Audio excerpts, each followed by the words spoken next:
Bonjour à tous, bienvenue dans ce chapitre 5, Linux. Donc. Voilà, alors Linux.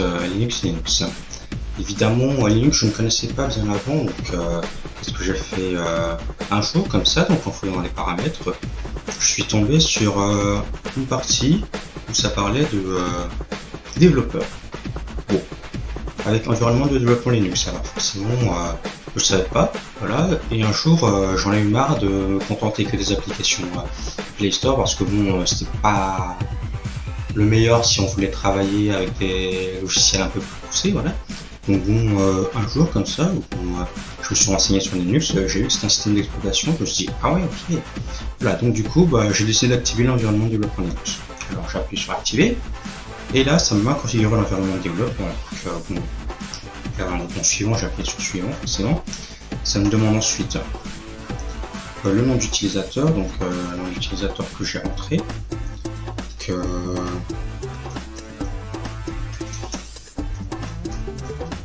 Voilà, j'ai entré mon nom d'utilisateur et ensuite une taille de disque. Donc au départ j'ai pris 10 Go parce que je me suis dit que ça ira. Voilà. Donc ensuite ça m'a installé Linux, donc j'ai attendu, hein, je dis cool, et puis une nouvelle fonctionnalité que j'avais pas découvert. Alors bon, que je suis toujours à la recherche de nouveautés, donc c'était le Graal pour moi. Voilà, donc j'ai installé Linux sur mon PC, bon, voilà. Et c'est évidemment qu'ils réservent des surprises quand même, si je puis dire. Voilà. Donc j'ai attendu que l'installation se fasse. Hein, bon. Machine virtuelle, je vois, ok. Voilà, donc pendant ce temps-là, je suis en train de patienter, je me disais quelle surprise ça me réservait, qu'est-ce que j'allais découvrir par la suite, voilà. Donc j'étais vraiment très impatient, forcément, parce que bon, on me dit qu'il y a un système d'exploitation que je n'ai jamais utilisé jusqu'à présent sur mon PC, bon, chouette, je vais tout de suite y aller, voilà. Donc du coup, j'ai attendu un petit peu, les plus longues minutes de ma vie, si je puis dire. Enfin, je pousse un petit peu le bouchon, mais c'est pour que vous compreniez en gros que, enfin pour moi, c'était quelque chose de nouveau, vraiment un truc qui semblait d'ailleurs pouvoir offrir pas mal de possibilités. Donc du coup, bah voilà, j'ai attendu que l'installation se passe. C'est vrai que ça a pris un peu de temps, et là ça en prend toujours autant. Donc voilà. Enfin bon. Du coup.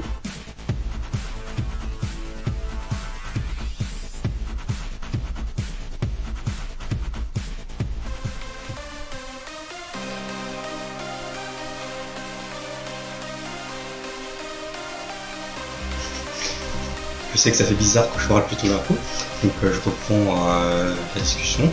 Donc reprenons là où on est. Donc je disais que j'ai attendu les premières minutes de ma vie évidemment. Donc Linux, d'après ce que j'avais compris, donc c'était un système d'exploitation assez libre, qu'on pouvait modifier un petit peu la prise. Voilà, donc bon, moi je me suis dit chouette, hein, là super, je vais pouvoir enfin travailler avec des logiciels plus poussés parce que bon, j'ai rien contre les applications de base, hein, la plupart sont assez cool pour moi, ils permettent de faire pas mal de choses, mais c'est pas forcément l'idéal si on veut vraiment pousser. Voilà, donc cette opération peut prendre quelques minutes. Yes. Et ça m'interrompt dans mon histoire au passage, super. Ah là là, franchement quelle époque, hein, on peut plus raconter une histoire sans être interrompu. Voilà. Maintenant du coup je sais plus quoi dire parce que je peux pas continuer mon histoire si l'installation de Linux est en retard.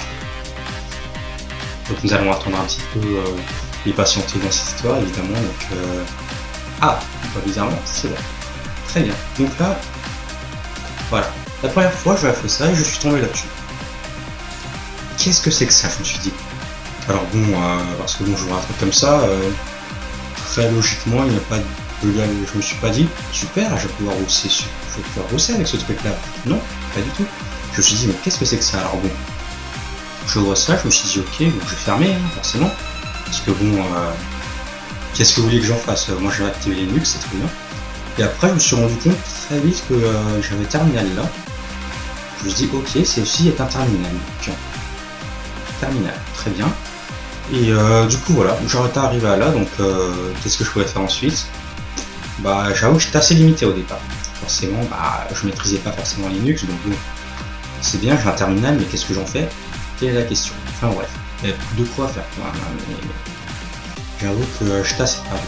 Donc bon, comme un terminal, j'en avais quand même déjà entendu parler, parce que bon, c'est vrai que quand j'étais en train de réfléchir à ce que je pouvais faire avec ça, il m'est revenu à l'esprit que le mot terminal, j'avais déjà rencontré ça quelque part et que j'étais déjà peut-être tombé dessus vite fait comme ça. Donc du coup, bon, comme j'ai fait quand je tombe sur un truc comme ça, je crois que j'avais tapé help la dernière fois, donc c'est ce que j'ai fait, j'ai tapé help et ça m'a affiché ça. Et là je me suis dit, oh, what else? Ok, donc du coup j'ai commencé donc à lire un petit peu rapidement, j'ai vu alias, BG, merci, et pas mal d'autres textes qui étaient marqués, donc je savais pas trop à quoi ça servait. Mais après, il m'est venu à l'esprit ensuite de taper une de ces commandes comme ça dans terminal. Donc voilà, donc j'avais tapé, je sais pas moi, la première commande, donc, alias, et j'étais tombé là-dessus. Bon, autant vous dire qu'à ce moment-là, j'étais totalement perdu. Alors, bah, qu'est-ce que j'ai fait? Bah, très logiquement, quand on connaît pas quelque chose, bah, on se renseigne. Donc, ce que j'ai fait, c'est que j'ai regardé pas mal de tutos, donc avec les commandes de base pour Linux. Et d'ailleurs, j'en ai fait une vidéo à ce sujet. Voilà, commandes très utiles d'ailleurs, qui m'ont permis ensuite, au fur et à mesure, de pouvoir m'en sortir. Donc, on va passer, on va dire peut-être quelques mois plus tard, hein, parce que bon, c'est vrai qu'il m'a fallu un petit peu de temps pour prendre tout ça en main. Quelques mois plus tard, donc ce que je savais faire un CD, un LS. Il n'y avait rien. Voilà, je savais faire pas mal de choses, mais pour l'instant, ça ne me servait pas à grand chose. Cela dit, je connaissais déjà le CD, le LS, c'était pas mal.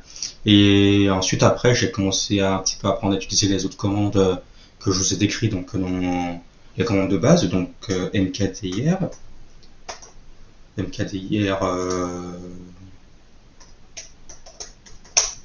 voilà. Donc créer des dossiers, créer des fichiers, donc